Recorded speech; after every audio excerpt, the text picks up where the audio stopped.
igsuon. Dili jud ta magtinapulan sa pag-ampo. Kay ang pag-ampo usa na kagahom. Ang pag-ampo sigurado lig-on nga matabangan ta.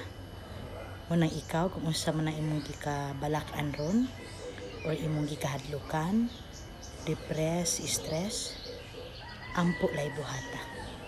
Kay pinaagi sa pag-ampo, ang pag-ampo maoy dalan og tulay unsaon ta paghatag og tabang panalipod solusyon sa Ginoo nga maoy nakaila ug tinubdan sa tanan nga naa nining yuta. Munang di jud ta magtinapulan sa pag-ampo igsuon. Di ta magpaluya-luya kay kini pag-ampo karon usa kini kadakong gahom natong mga buhi. Ang atong pagpuyo nining yuta kung unsa man ang mga kalisod o mga problema ang atong ma-encounter, makalabang ug makabarog gayud kita. Munang ampo lang jud ta igsuon. Amen.